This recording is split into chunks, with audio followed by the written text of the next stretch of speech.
شويه كنت قاعد نسكرولي في الانستغرام حتى اللي قاعد يخرجوا لي واحد لي فيديو تاع واحد الكريم صارت في ميريكان. راك عارف ميريكان بلد غير تاع لي كريم فاهم، بلد الحريه. ايا شا صرا قال لك باللي لابوليس زدموا وداروا مداهمه على واحد البيت. هذاك البيت جاي في اوهايو، داروا عليه مداهمه على خاطر سمعوا عليه قضايا. قال لك مش عارف وسخ بزاف في ديك الدار راك فاهم. وما عندهم واحد السيستم مثلا انت عندك دار بين جوارين، اذا شافوك ديرونجي جوارين ولا ماكش محافظ على البيئه تاعك يشكو بك نورمال عادي، ولا بوليس يطيحوا عليك. اما لي نفس الشيء لا بوليس جاو زدموا عليهم وقالوا لهم شيء الحقيقه راكم موسخين كاع كيما زادوا فتشوا الدار لقاو حاجه اللي ما تقدرش تتوقعها كاع. ما انت دروك تفرج ماكش قادر تتوقعها. لقاو واحد المنطقه حابسين فيها غراوين.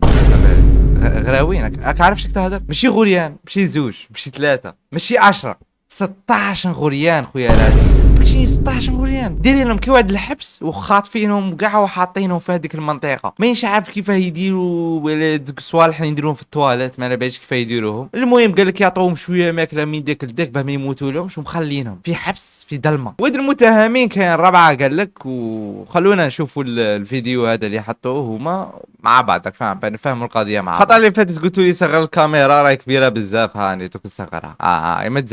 ما تزعفوش كيما راكم تشوفوا. هذه هي كيما راكم تشوفوا الاخبار عندها 9 ايام، وكما كنت تشوفوا هنا كاين 4 شوابين مهابيل خويا العزيز داروا هذا الكريم. هادو 4 16 طفل سجنهم اهلهم 4 سنوات بغرفه صغيره. حتى المواشي بولايه اوهايو الامريكيه تتربى بحظائر حالتها افضل من هيك بحسب ما قالت الشرطه لما عثروا على الاطفال اثناء تنفيذ امر تفتيش بتحقيق منفصل بقريه هامدن. الاطفال يلي بتتراوح اعمارهم بين سنه ونص و18 سنه عاشوا مسجونين بظروف مأساويه بين فضلات بشريه. اكد التحقيق ان عززت انتشار البكتيريا فاصبح الصبيان والبنات اشبه بحيوانات متوحشه. حتى البعض منهم كان عاجز عن الكلام. واحدى الفتيات بعمر 18 وهي من ذوي الاحتياجات الخاصه ما كانت قادره على تهجئه اسمها بحسب صحيفه الجارديان. المدعي العام يلي امر بتوقيف والدي الاطفال جاري وكريستينا سايدرز الى جانب الجدين جاري الاب واليزابيث سايدرز قال انه هالقضيه ليست اتجار بالبشر، انما شر الاهل ترجم باخفاء 16 طفل بغرفه مساحتها حوالي 13 متر مربع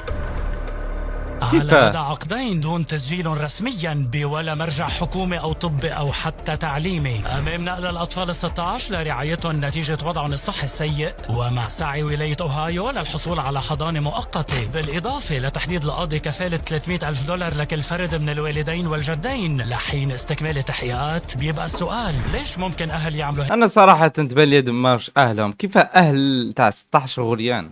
كيف 16 غوريان تقعدوا غير تولدوا نتوما ولا ما فهمني انا شيء الحياه هذه 16 غوريان وات. ايوه خاطفينهم وكل واحد دايرينه في دار وات مش فاهم انا والله ماني فاهم. بالك ما تسي تفهم ما ديش قد تفهم قضيه بيزار بزاف. شي اللي 16 غوريان وقال لك باللي تتراوح اعمارهم من 18 شهر ل 18 عام. انا تبان لي امبوسيبل يكونوا ولادهم، خاطر قال لك هادو والديهم خطفوهم، والديهم حبسوهم ولا خطفوهم ولا ما باليش. انا تبان لي كانوا خاطفينهم والله اعلم. وقال لك دايرينهم في دار، وقال لك باللي دايرينهم في دار معزوله وعايشين في فضلات تاعهم وطا. شو هذا صيدنايا ولا ما نعرفش هذا الحيه والله سي بيزار اقسم بالله. بعد تلقى لي كومونتير يقول لك وهرن اكرمكم الله. ها قول ميريكان اكرمكم الله. مالك يا صاحبي؟ انا سؤال تاع امريكا كاع ما يشوفوهمش هذوك العباد والله غير كارثه. ميريكان شغل تغفل عليها شويه يخرج لك خبر من حيث لا تدري. قفلنا ذاك النهار قال لك باللي ايبستين